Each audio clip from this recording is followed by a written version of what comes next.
They actually had a pretty good chat going at Rockfin on Combo Couch yesterday. Yeah, they're getting them over there, so that's good. They had 20 watching. That's good.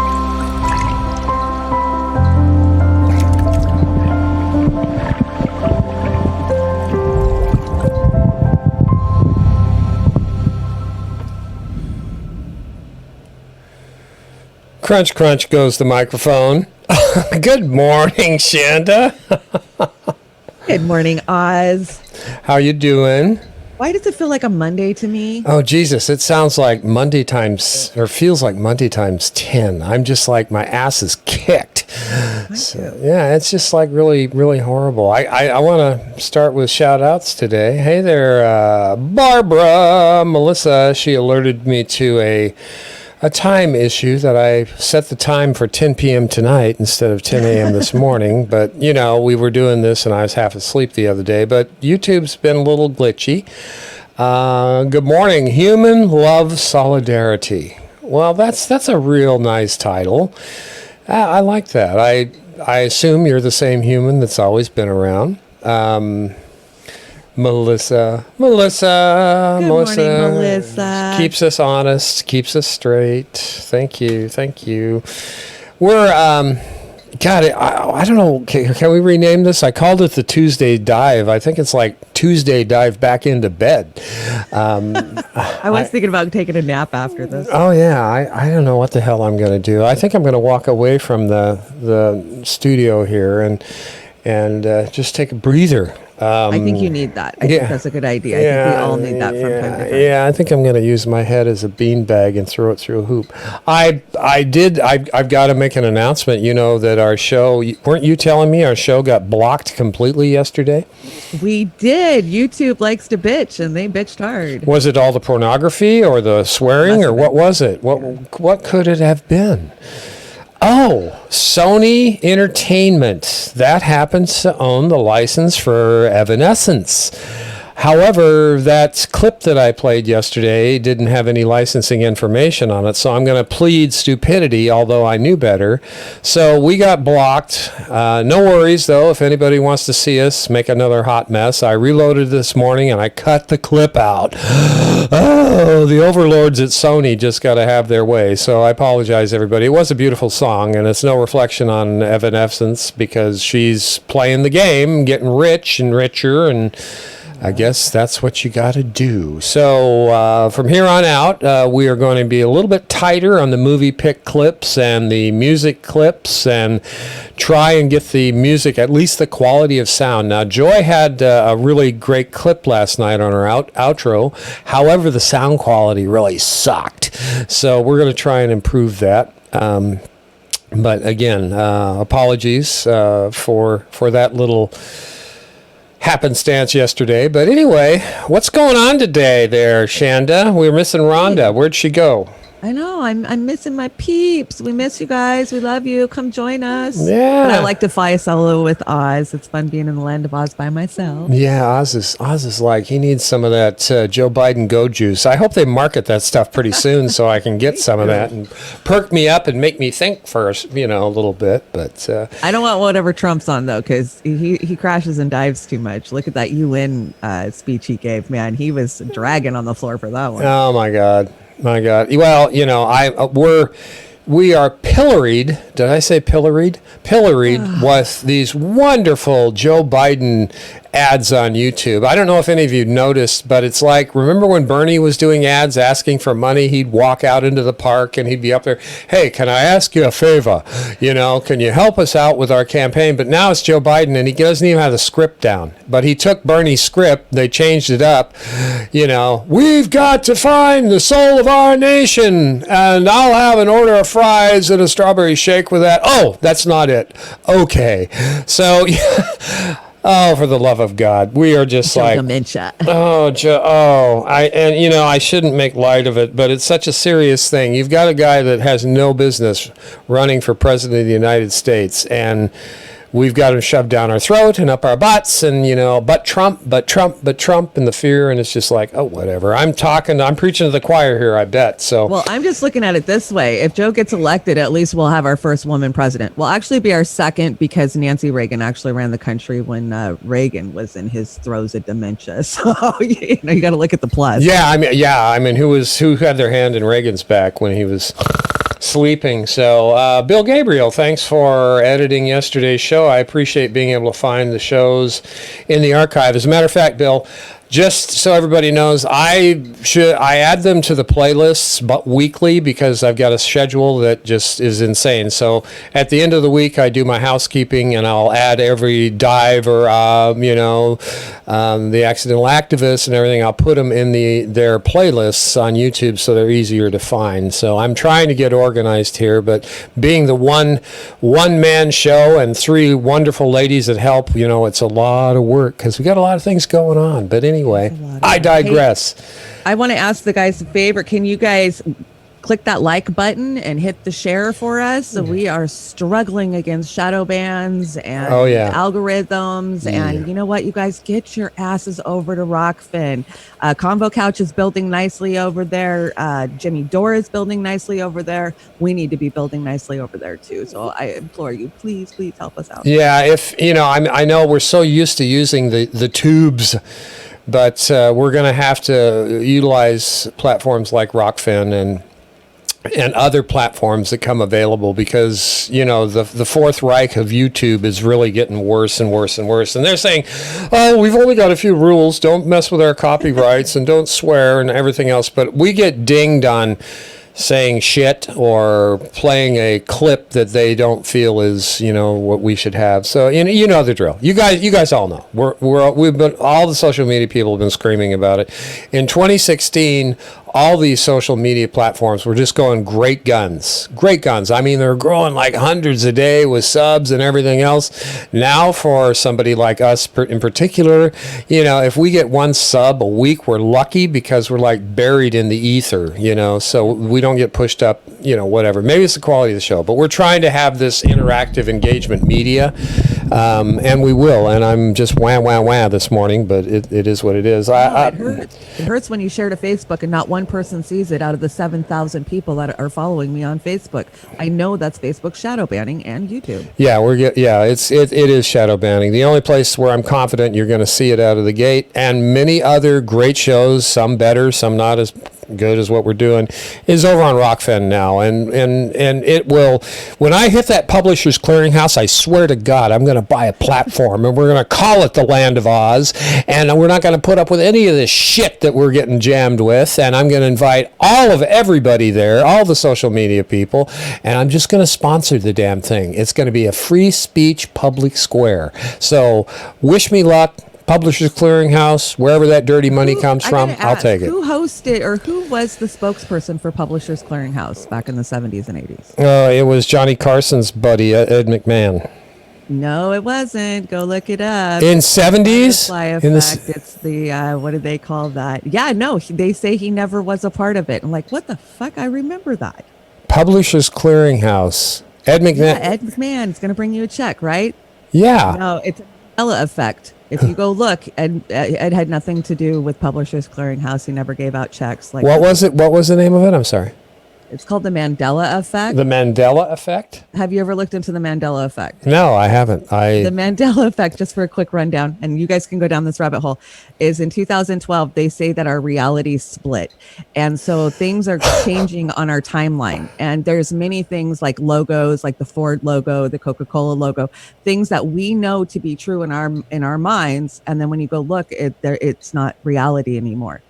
So what? Effect. Yeah. What? Nothing to do with what? I want the red pill, damn it. What the hell? What's going on here? I've never heard of that. What I will give you some credence. That sounds like tinfoil on steroids, but it is tinfoil on steroids, but your own mind plays tricks on you. It's like the Bernstein Bears, it's the Bernstein Bears, like there's so many of them. YouTube's full of them. Go check it out. What the hell? Okay. I'm watching some old shows from back in the day. You know, not, for example, if you watch the Bionic Man or the $6 Million Man or the Bionic Woman or you know, Starsky and Hutch and stuff, I don't remember them looking like they do to me today. I mean, something, is my brain atrophied so bad that I don't recognize what I actually saw back then? I mean, it's just like, songs don't sound the same. Is it like your taste? After a while, you lose your taste buds or something? Or what the hell is this? Or it could be that the Hadron Collider ripped a hole in the space-time continuum and we're actually on a different timeline. Oh, Jesus Christ. Will you call E.T. and have him come and pick me up? I'm ready to go. Okay, I'm just done. I mean, every day it's something, and now you've given me something else to rip my brains to shreds, and I've only got this much brain left, so what the hell? Oh, anyway. Are we going to get to anything today? I guess we should. We wanted to make an announcement. Hillary Clinton has finally endorsed somebody, and David Dole. David Dole is reported on it yesterday. I thought we'd share if anybody didn't see, and I know how much you care about what Hillary Clinton does. So. I do. So few political stories crack me up like this one did. In her first and only House Democratic primary endorsement so far, Hillary Clinton has backed Elliot Engel over Jamal Bowman in New York's 16th district. Where are my damn pearls? And Elliot Engel, this piece of news came out an hour later. Elliot Engel has a secret super PAC of Republican money. No. Now, you can tell here the Democratic Party establishment is really freaking out. So first, let me get to the news. And also, I'll tell you, in case you don't know what's going on here, you'll understand why this is so ridiculous. But Shane Goldmacher here tweeted out, news, Hillary Clinton's first House Democratic primary endorsement of 2020 is Elliot Engel. The establishment is racing to save the House Foreign Affairs Committee chairman. Now, this is, I believe, a 16-term incumbent. He's been in the House since, I guess, the 90s. Early 90s, mid 90s. Elliot Engel has been there forever. And there has been a lot coming out now in terms of, I mean, this race really made the news a couple weeks ago now when Elliot Engel was at a rally for criminal justice and literally said, here, I'll show you, said on mic, on a hot mic, that if I didn't have a primary, I wouldn't care in terms of trying to get a speaking spot at this event. So he was out of state this entire time during the pandemic, only came to New York for this event, and he wanted a speaking spot. And he said, literally, he said, if I didn't have a primary, I wouldn't care.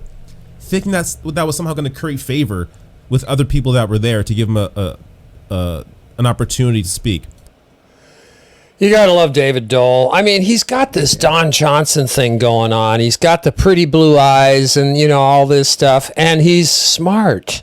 So, you know, you get the whole package there, ladies, or whoever. Such a cutie patootie. Yeah, I mean, Jesus. Is that what they grow up there in Canada? Anyway, David Dole's on top of all this. And, you know, I don't agree with any of these guys 150% of the time, but you know what? He's right more often than he's wrong, in my humble opinion. What do you think about Hillary? Well, okay, so maybe you can clear this up for me because, you know, I'm just a dumb blonde and I'm a little confused. Oh, yeah. She endorsed a Republican? Yeah, I think so. I think she has endorsed Republicans in the past on several occasions, but this story goes on to say that many of Engel's donors are Republican PACs, which, you know, is, and we had this conversation in the green room earlier. If these so-called progressive representatives like the Pelosi's and the Schumers all the way on down through the House and the Senate are against things like Citizens United, are against foreign wars, are for health care for everybody, then what the hell are they doing? You know, it's a big club, baby, and you ain't in it. So again, this isn't surprising from Hillary Clinton, and I have a couple of examples here of our local races, and I want to point this out because I wanted to make this point. This is let me see if I can get this up here. This is Carolyn Long for Congress in Washington State's 3rd Congressional District. She is a neo-lib, a woman. She worked her way up. She's a professor at Clark University, or she was. And she was recruited, basically, by the Washington State Democratic Party. And this is where I wanted to make my point here. Now, Carolyn Long is on health care. Unfortunately, health care in the U.S. has turned into a political game. Except people are suffering and dying while D.C. does nothing but play politics. All Americans deserve affordable health care to ensure quality of life, to make sure small problems don't become big problems. We need to focus on preventative health and not punish people for pre-existing conditions. We need to immediately repair the Affordable Care Act to stabilize the marketplace, reduce out-of-pocket costs for families, and make sure people don't lose their health care. And we must immediately pass federal legislation to provide low-deductible public option to compete with private insurers and expand coverage while we work towards health care for all. Now, this is a Democrat? This is a Democrat. This is a neoliberal Democrat who's been spouting the same goddamn anti-Medicare talking points, and we wonder why. Well, it's because much of her donors, and particularly the dark money, comes from the drug and the health insurance industry. Once again, but Trump. So, here we are with all these people that say they're against Citizens United and against, buying from Amazon because they've taken over the world. But we keep going back and electing these types of individuals to represent what we want. Now, come on, folks. I know, again, I'm preaching to the choir. Why would you even want to vote in somebody like that when you know they're going to keep pounding the same kind of crap at you that you had forever when people are dying during a time of a pandemic? And this gentleman got the $1 million bill from the COVID virus last week from the hospital. Really? I mean, really? So, I don't know. Shanda, give me some thoughts before my head explodes again. Well, Trump bad. Trump's so bad that we got to vote blue no matter who, so we can go back to normal, which normal is screwing over the American people, letting us die, but by raping us for every dime they can get while we're dying, But got to go back to normal because Trump bad. Yeah, it's all the money. And I digress. No, Carolyn Long is not running against Donald Trump. Carolyn Long is running against Jamie Herrera Butler, who is pretty much in lockstep with the GOP, no matter if it was Trump or anybody else. So it's Jamie Herrera Butler bad, Carolyn Long good. So you have a choice of incrementalist crap or the same shit that you're going to get from the incrementalist crap. This is the thing that nobody can debate this that I've run into, that you're going to get the same stuff from both sides. It might take a little bit longer, but how did we get the likes of Trump in the first place? How did we get the likes of Jamie Herrera Butler in the first place? Because of bad policy positions taken by the Democratic establishment. So again, we have that, but wait, there's more. We have a gal in the 10th congressional district who jumped into the race at encouragement from the inside establishment, and her name is Beth Dolio. And I the G is silent here. Let me get this over here. Beth Dolio. And, from all intents and all counts, she's a very nice person. She's got a terrific position on climate and several other things. But it always seems to come down to this healthcare thing, because that's one of the biggest money makers out there next to fossil fuels and all the other stuff. And she says her position on this, and it's not really a position, it's more this rhetoric crap. Healthcare is a human right, and one's quality of care and access to treatment shouldn't be determined by their ability to pay. Today, however, our healthcare system is broken and costs are totally out of control. Well, tell us something we don't know. Despite the real progress made through the passage of the Affordable Care Act, and I'm going to call bullshit on that because that wasn't real progress, many people still don't have access to insurance or are just one medical emergency away from bankruptcy. Okay, it goes on a little further. The price of insulin and other common drugs continue to rise. Patients greeted with a surprise medical bill after an emergency room visit and higher deductibles and copays are becoming the norm, even for those with good quality insurance. Yep. I think the ultimate answer is a Medicare for all system. A high quality plan for everyone with streamlined systems to ensure low costs. It would maintain quality and expand access, all while bringing costs down nationwide. Well, of course, if the election doesn't allow a transition like that, there is still ways to improve healthcare, starting with undoing the Trump administration's sabotage of the Affordable Care Act.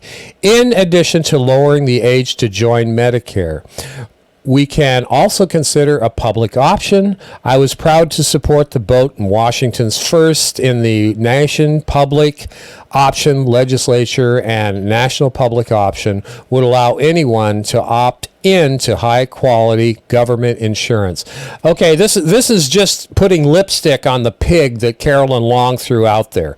That's just rewording it to make it look like she's supporting Medicare for all. At no point did she say, I support a Medicare for all system.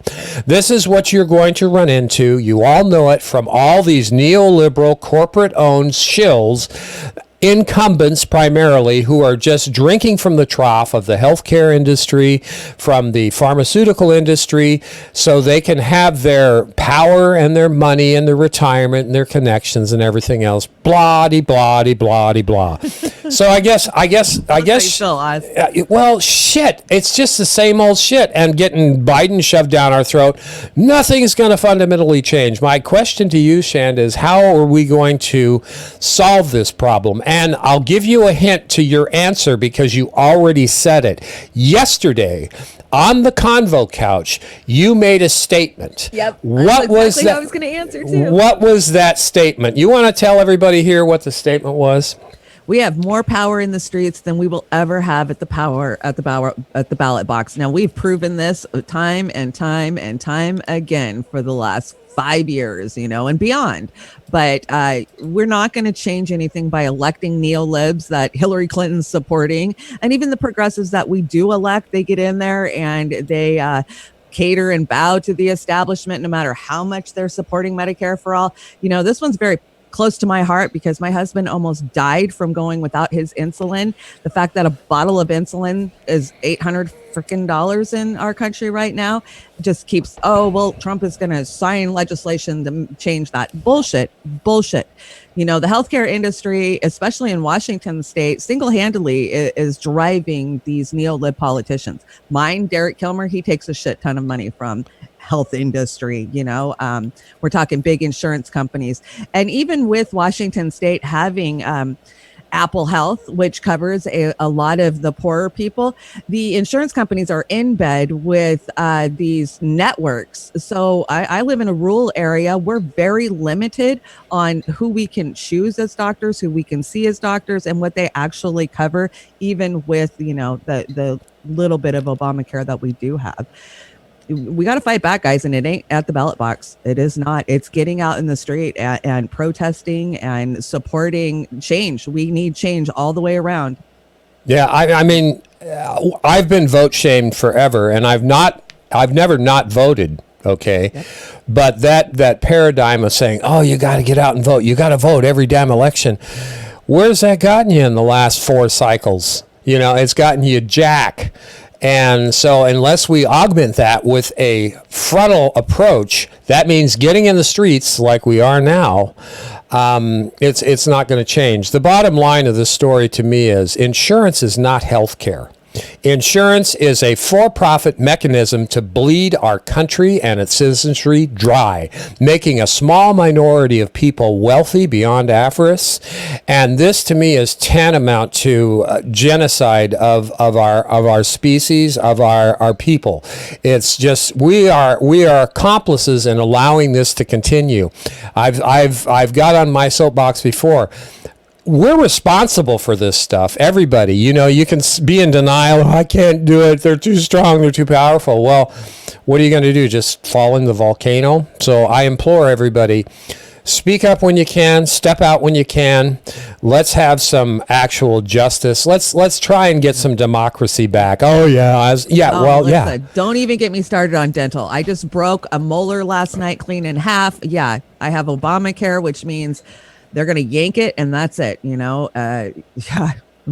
Oz says, do you got dental? I'm like, no, I'm an American. I don't have dental. Yeah, that's really sad. Because dental gets people killed as fast as any other disease. Dental disease, I've my teeth are in pretty good shape for my age, but I've been losing them plink every year. I lose one, here or there. I've got to have a goddamn root canal. Am I going to have a root canal, especially these days?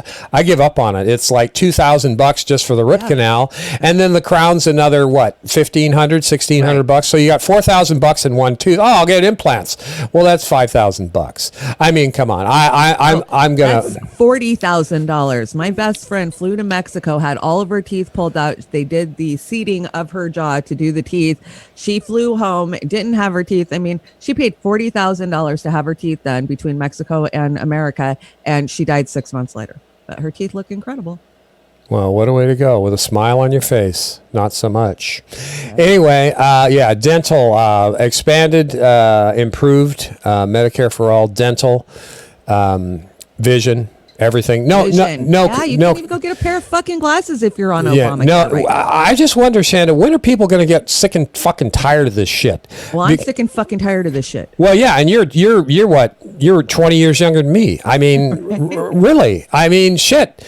Once you get to my age, I'm too broken up to be hobbling in the street, but you can come and push my wheelchair. I'll go with you. Social Security is lacking on a lot of these programs. Oh yeah. My mother-in-law and my mother are both struggling. Yeah. Pay for meds, pay for all of the testing that they need done. Oh yeah, it's insane. Yeah, it's just fuck them. Take away their life savings at their end of life. Let them lie in bed like my mother. She was paralyzed for 8 years of her life. I took care of her. I'm proud that I was able to do that instead of putting her into an assisted living facility. But it was, at the point, it was.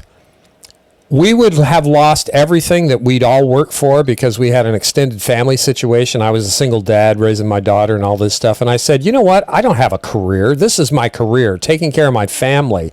So we got it all together and we got through 15 years of life like that and taking care of my mom and then my dad. I wouldn't have changed it, but it didn't have to be that way.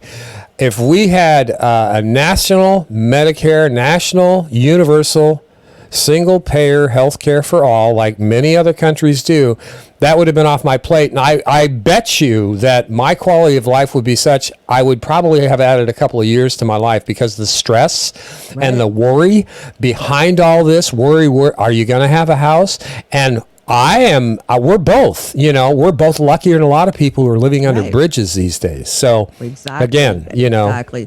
So, we're going to be on the Medicare rant Thursday night on The Accidental Activist. I'm going to have founder Georgia Davenport of Whole Washington, which is, wait till you hear the story of what we did in Washington. I mean, we literally got on the ground and we funded a study to figure out how to do universal health care and do it right. And we've had amazing people involved. Some really big names have helped out and smart people. So tune in Thursday night. We're going to talk all about universal health care. Yeah, and we should be talking about it. And this is not unique to Washington State, everybody. We know that you guys are in Vermont and you're in, Texas, everywhere. This is this is where we're at, so we can speak to it here with some clarity. Well, we're trying to be the model too. We're trying to roll it out in Washington State, which has no income tax, which makes it even tougher for us because you can't roll out an idea like this and not figure out how you're going to pay for it. Right? That's the first thing. How are you going to pay for it? So we had to have that answer before we even attempted to roll it out.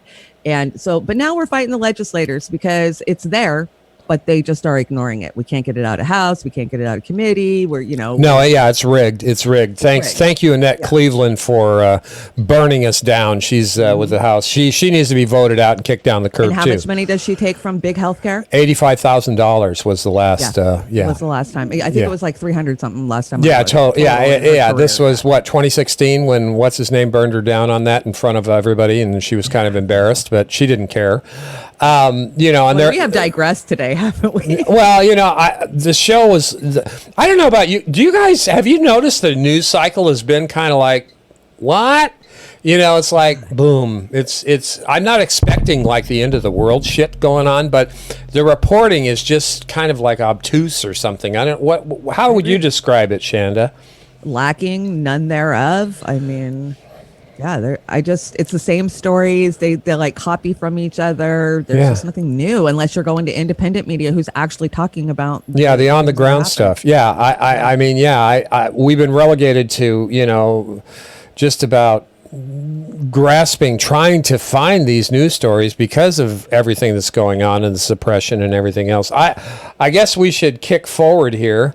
What should we look at? What do I got here? How about what is this one? Well, this is the police patrol border. Oh, this one's funny. Yeah, let's do this one. Okay, this is Jon Stewart. Yeah. Let's turn the sound on. And specifically how Jon Stewart nails it when he says that the police, more or less, are functioning as they've been intended to function throughout American history. And that's why this situation is so concerning. The police aren't out of control. We're not being besieged by a few bad apples here and there. The police are operating as intended. That's the scary and disconcerting part. So Jon Stewart notes the following. He has a great quote in this article, and I want to read it to you in a couple parts. The police are a reflection of a society. They are not a rogue alien organization that came down to torment the black community. They're enforcing segregation. Segregation is legally over, but it never ended. The police are, in some respects, a border patrol, and they patrol the border between the two Americas. We have that so the rest of us don't have to deal with it. So, what he's saying is, if you're white especially, but also if you have economic means, if you're rich or well off, the police exist to protect you and your way of life. They build a border, real and imagined, around you, your community, your property, your neighborhoods, etc. And they exist to protect you.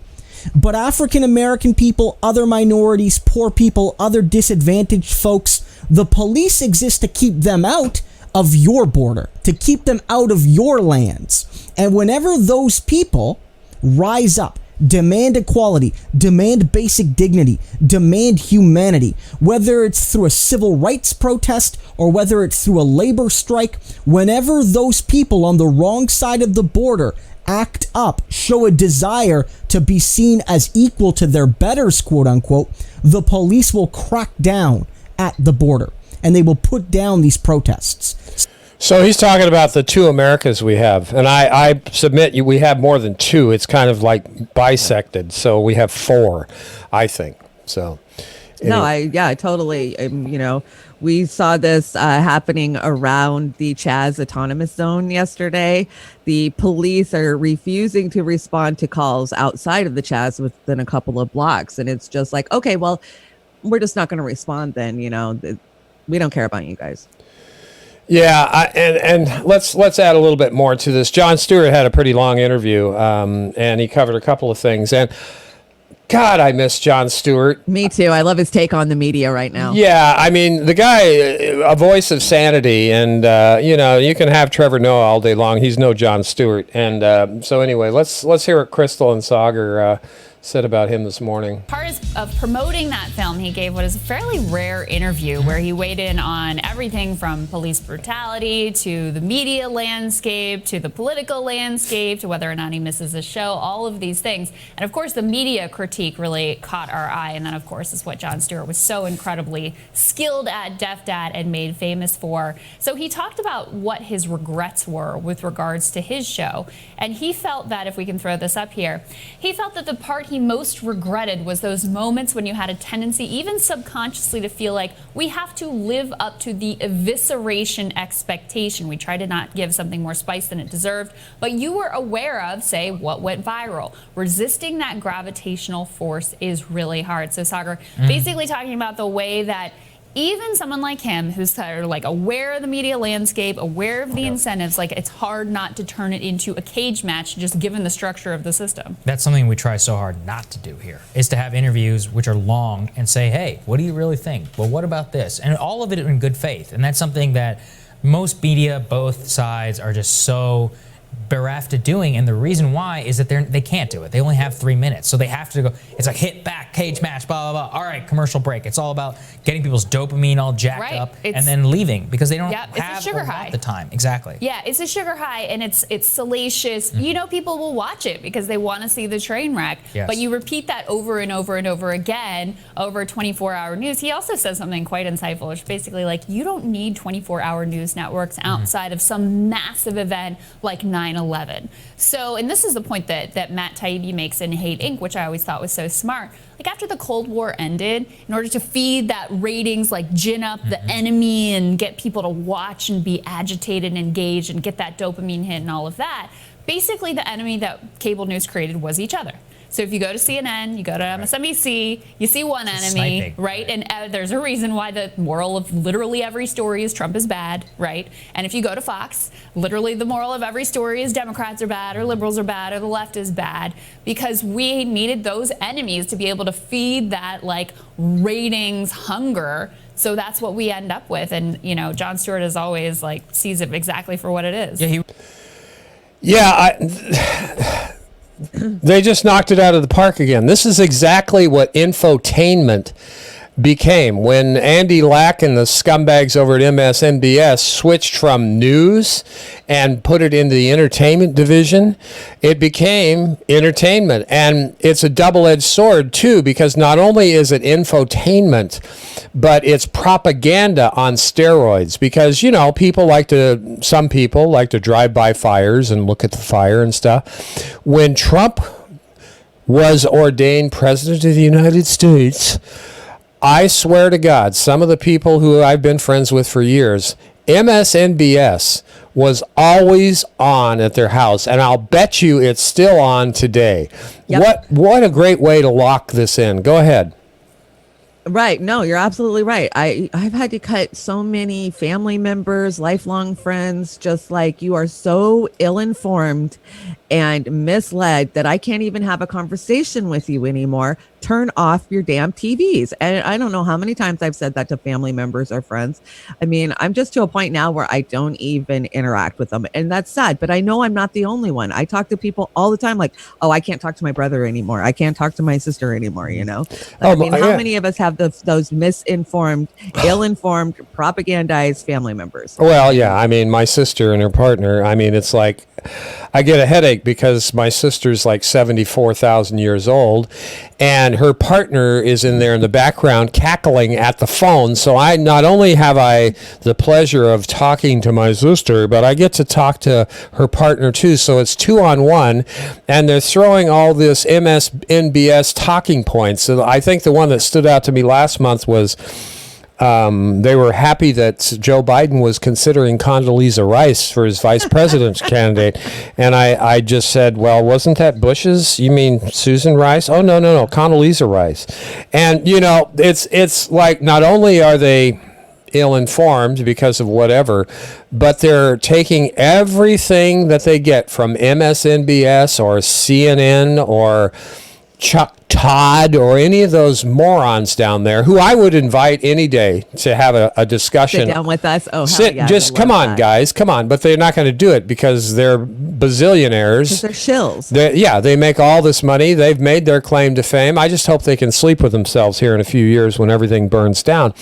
But yeah, I mean, it's like, and I know that many of the people in this chat and watching the show right now, you have family members like this. I know you do, and I feel your pain. It's like, right. You know, I mean, okay, I'm 60. I used to be the kid on the block. Now I'm the old guy.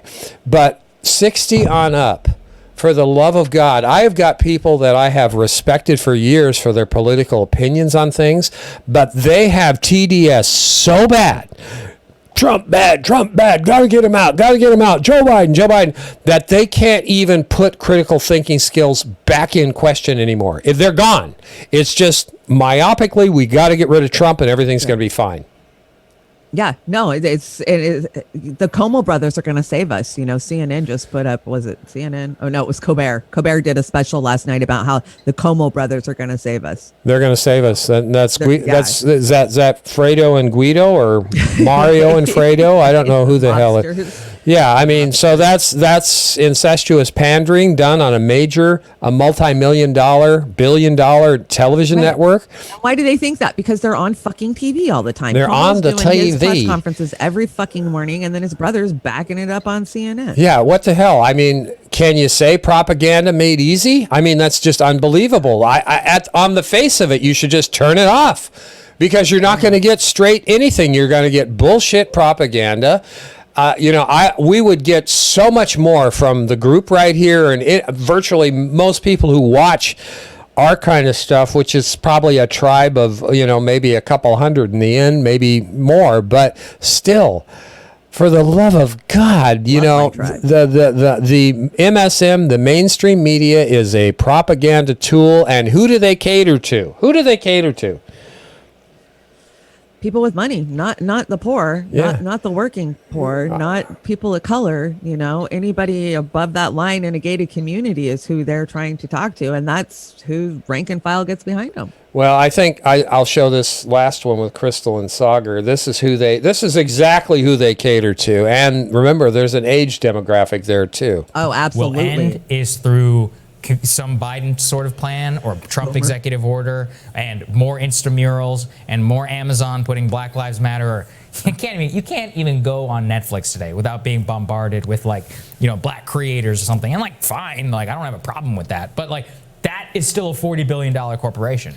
Well, right? The bottom line is still all the people in this town represent basically middle and upper middle class concerns to the extent that they represent anything beyond Wall Street and Silicon Valley, actually wealthy concerns. The constituency that they cater to are middle class and upper middle class people. And so that's where you end up.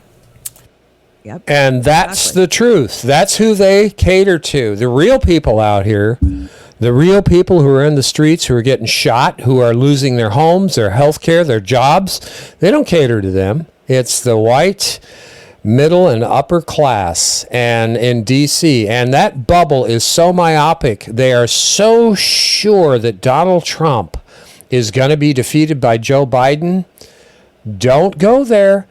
Be careful, because I'm going to stick with it, and I'll mea culpa, that weekend after the election. If Donald Trump does not win, it's because the corporate oligarchy wanted to switch it up and have a different sock puppet that they can do their war thing with, because Donald Trump hasn't engaged us into any more wars. Barack Obama got us into 6 more? We're already in 2, and he escalated it to 6 more. Barack Obama bailed out the banks and not the homeowners. Barack Obama, okayed drilling in the Arctic. Let's get the global warming a little hotter. I think we can stand it. Barack Obama tried to fake drink Flint water while people are still dying. This has been the topic the last couple of days, and Jimmy's been talking about it and others. But last words on this, Shanda. Are we surreal, insane? What's going on? It's just another aspect of how the power elite control the narrative. They control the narrative. They control the police. They control it all. And I really would like to see us roll into the clip where the police think that the service workers are messing with their food. Let me see if I can find that. This is another great clip. It comes from the head of the New York Police Union, the same asshat who said this shield isn't tarnished, and the one that was screaming at us a couple of days ago. Oh yeah, is that Christo Avalis again talking about I think cops? Cops lie about being targeted by Shake Shack employees. Yeah. Okay, right. let's see what Christo has to say. Let me know where to cut it. So yesterday night, a report went out from the Police Benevolence Association in New York, basically the union for the NYPD. And Patrick Lynch, the president, was saying that at a Shake Shack in New York, they basically tampered with the food of police officers and it made them sick.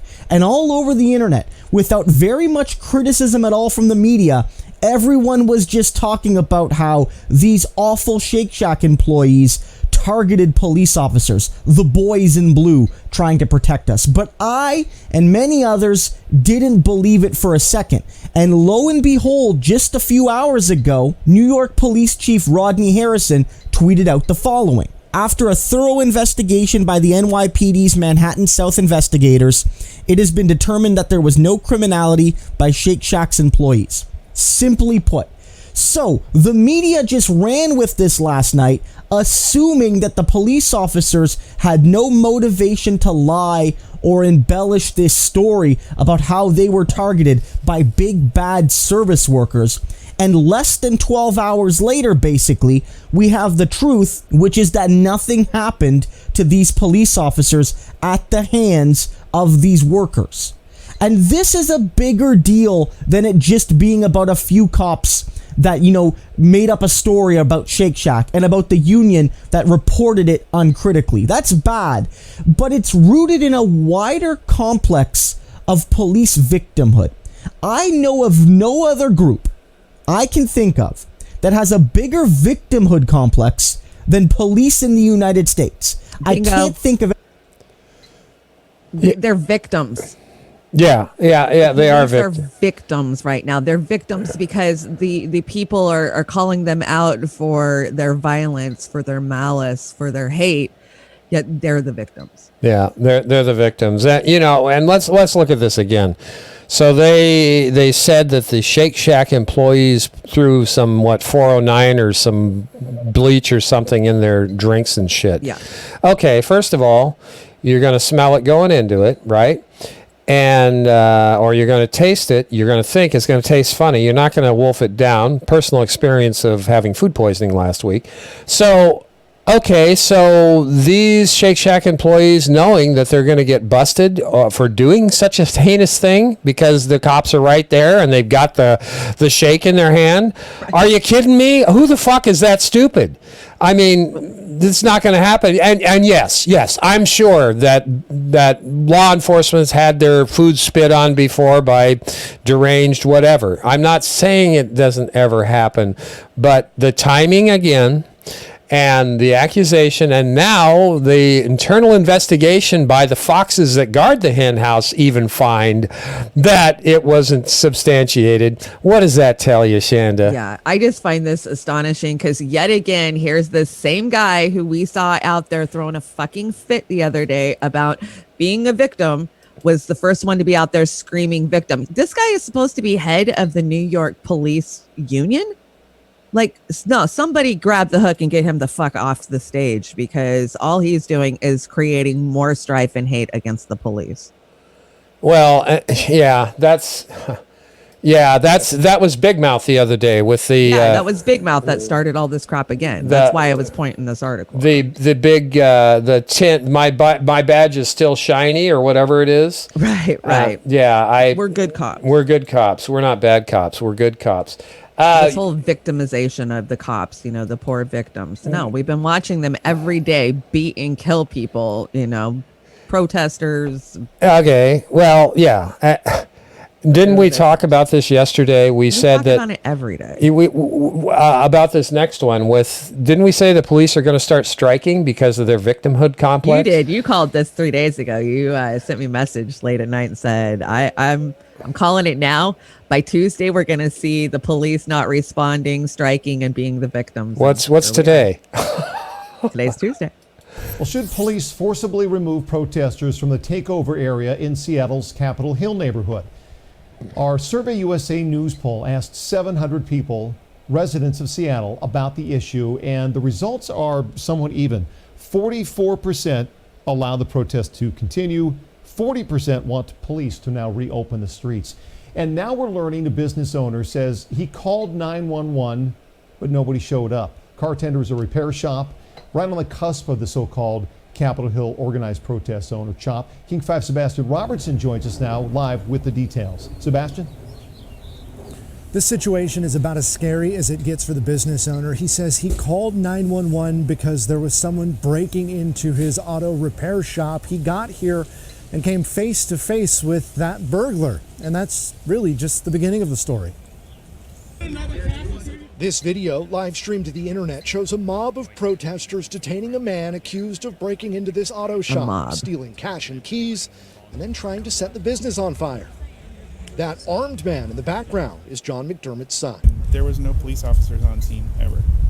And I was here all night long. Their business car tender is about 100 yards from the border of the so-called CHOP. Last night, their security cameras caught a man breaking in. They called 911 and rushed to the scene themselves. Purportedly, the way the dispatcher was speaking, there was supposedly somebody en route. Nobody ever showed up. McDermott says his son detained the burglar while he put out the fire, but says no officer, no firefighter showed up.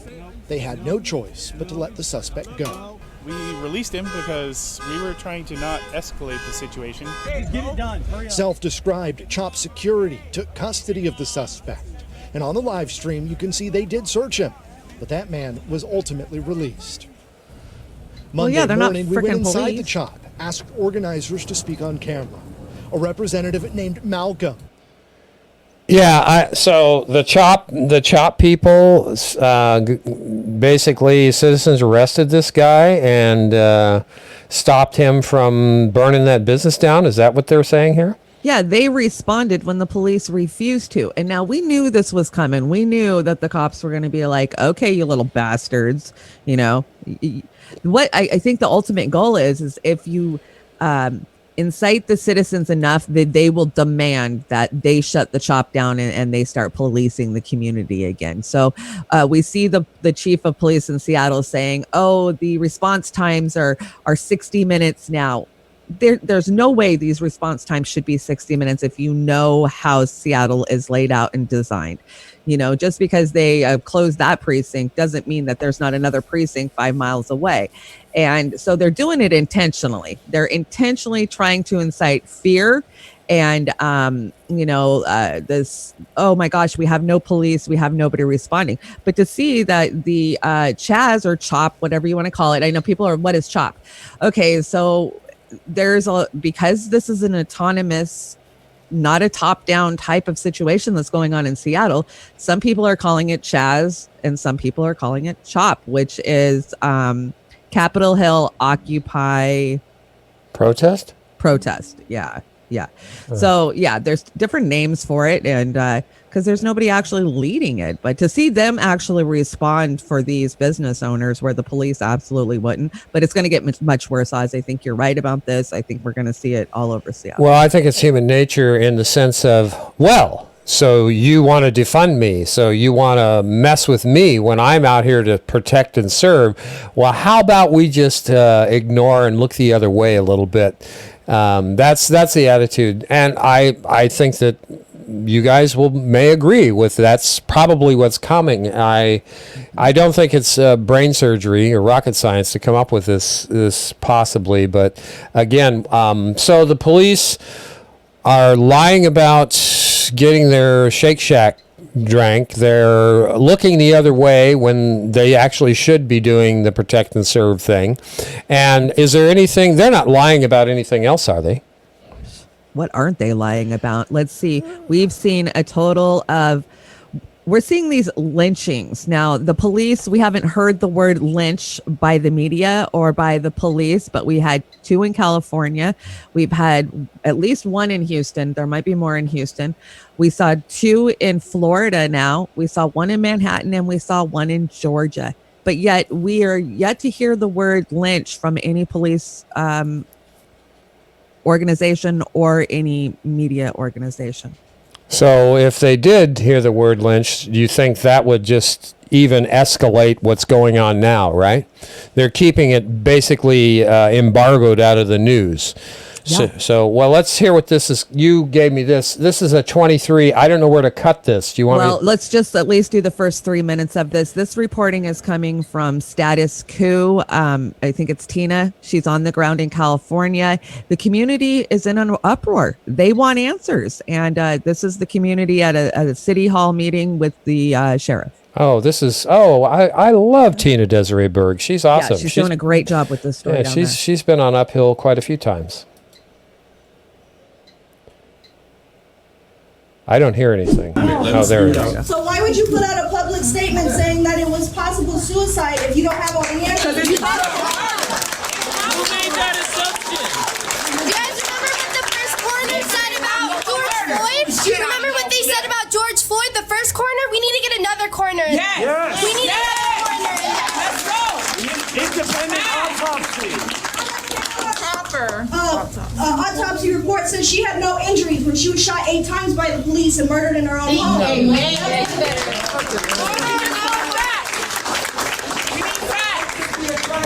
You guys mishandle every big media case. We have no faith in you after this whole Gabriel thing just happened, and this is now.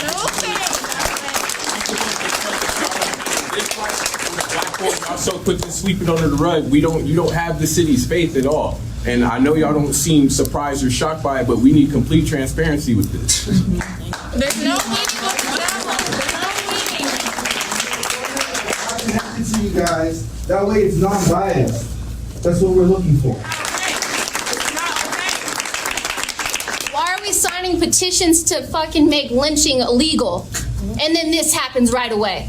Why is that going around everywhere? Right. And why are we saying it's a suicide before we're trying to pass a petition? And he wasn't killed in the backyard. Can you humor? Why was it right here? Why was it right here in public, in front of City Hall, next to a church, in front of a library? Why was it like that? Who would do that? No black man would hang himself in public like that. And I'll tell you that. I'll tell you that. Let them read the report. You can probably cut right around there, Oz. Yeah, why would somebody hang themselves in a Walmart parking lot? Right. Over and over, we're seeing this across the country, yet you don't hear the media talking about it. You know, we were just saying it's a low media cycle day. Why are they not talking about it? Why is there not calls for investigations? What are these coroner reports? You know, we saw an activist and, what was it? A transgender man that were hauled off and beat to death in Florida. How is that not a lynching? Yeah. How is it not a lynching? So do you think that this is just going to keep escalating as the week goes on? Well, yeah, because they're being empowered and emboldened. That's the problem with the police being the racist assholes that they are, is they're protecting the racists. So, you know, we've seen this for centuries and centuries, right? Yep. You know, the police protect these. Some of those that work forces are the same that burn crosses. We know this. We see it all the time. And I think that's part of what the problem right now is they're protecting these lynch mobs. They are. And the worst invention ever, again, is the smartphone. It's exposed what's been going on for decades, if not centuries. I mean, we have the evidence now, and for those in law enforcement who really believed in law enforcement the way it's been sold to us, you better rethink that and take that thin blue line and shove it up your ass, because that's part of the problem. So all of you cops out there who want to do the right thing, who I would respect if they did do the right thing, get off of it and start doing the right thing. Let's clean this mess up before it gets any worse and more people have to die. Exactly. This is terrible. Do you want to just go out, or do you want to let Jimmy have a rant, or what do you want to do? Let's let Jimmy have a rant. Okay, let's let Jimmy have a rant, because he's like on vacation or going on vacation. He's going to be gone for what, 2 weeks? Be nice. Yeah, I hope he does something, because he's been burning the candle, and he's not in the greatest health in the world. A lot of people don't know he's that. Got some health issues. Yeah, so he's throwing back a martini. But hey, Trump's going to let us go on vacation. Anybody hear about his proposed $400 credit or $4,000 Go See America credit he's talking about? Oh, he's going to buy the election, and he's going to do it with our taxes. Is that going to be the August surprise or what? It is. I think so. Again, everybody that thinks that there's no way Trump's going to win, I'm going to say I'm going to have to stick to my guns. I think he's going to pull it out of his ass. We'll see. We'll see. Okay, Jimmy, this is typical Jimmy, and we got to love Jimmy. Or not. Our government is now it's like we're in an abusive relationship with our own government. And there's no help. Nancy Pelosi, the squad, they're a failure. The squad is a complete 100% failure, along with Bernie Sanders. Not only did they not stand up and try to help people through the CARES Act when this was being passed, they did nothing. What they did was they voted for it. They actually committed an evil. Now they gave cover to the rapacious oligarchy who's screwing you, who is actually, so now Bernie Sanders and the squad and every progressive in Congress signed off on the largest upward transfer of wealth in the history of the human race. You tell me what they're worth. They're worth less. So that's why people are in the streets. They see what's happening. So I really don't think this government is able to reform itself. We'll see. Bernie Sanders right now, this moment was created for him, Richard. This moment was created. He has the solutions to our problems right now. Medicare for all, get rid of student debt. We all have to have a UBI, a Green New Deal. He has all the answers, yet he won't push for them right now because he is a subservient to the Democratic Party. He is bending the knee. He can't do it fast enough. He's sitting there trying to tell me that Joe Biden, who is a demented walking death rattle, who is the cause of all of our problems right now, is somehow the solution. It is an unbelievable, dishonest act by not only Bernie, but the entire Democratic Party and the media. They won't tell you he's demented, and it's obvious to anybody that he is suffering from early onset dementia.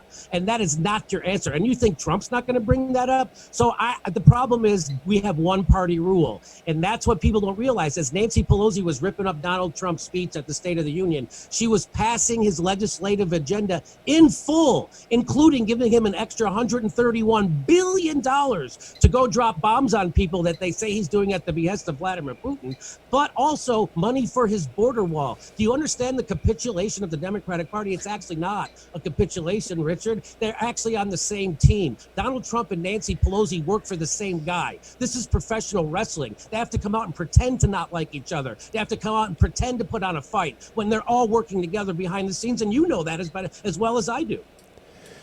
Yeah, Richard Wolff is no slouch, and he's got Jimmy Dore on there, of course. Yeah. And so, did you see Richard's face? His mouth was like, he was like, yeah, I know, I get you. So I challenge anybody that if you don't like Jimmy Dore's style, just challenge him on the facts. Come on, really. Yeah. So again, I guess it's shout out time. It's time to go. It's been fun, Shanda. Again, thank you for coming on. We love having you here, and I hope Rhonda gets. I missed the girls, so yeah, I know they'll be here. What's Tuesday? Tomorrow we should have the ladies on, and Christine Lund, she will be joining us, I believe. So for sure, you and Christine, and hopefully Rhonda will be able to make it tomorrow. So what do we got coming up this week? On Accidental Activists, we are going to have Georgia Davenport. We're going to be talking about universal health care run over in Eastern Washington, which is a completely red area. So, boy, she's sure fighting over there. And let's see, we've got Joy. Joy's got an Unruly Hour on Thursday, doesn't she? Yes, she does. She's interviewing Michael Brooks. So that should be good. I think we'll get Joy back in her lane doing her thing. And I'm looking forward to that. And she's got Ryan Knight on next Monday, I believe. So, that reminds me, Oz has got to do his calendar homework. So, again, No Joke Saturday with Marcus and Dennis and Shanda. Shanda's going to be a regular on there as much as possible, so we're looking forward to that. And again, we appreciate everybody joining us. We hope we don't bore you too much. We hope we give you a little bit different look at how we perceive the news. And judging from this crowd, I think we're all pretty much not preaching to the choir, but we all have strong views in the right direction. So. Right. No, I don't always agree with everybody in the chat. Sometimes Melissa and I don't have the same, or she'll see, or, but that's how we learn. I'm always willing to open my mind and hear somebody else's point of view. That's how we grow. But in closing, I just want to say, ain't no power like the power of the people. Get your asses in the streets, because that's where we're going to change it. Yeah, and we've got a young man, 10 years old, who is talking about a revolution by Tracy Chapman cover. I think this kid does a great job. I don't know if he really knows the concept of revolution, but obviously something in this song stood out to him. So this is Oscar Stembridge. And I don't think we're going to get dinged on this one. So, have a great day, everybody. We'll see you tomorrow, hopefully. Bye. Bye, guys. Bye.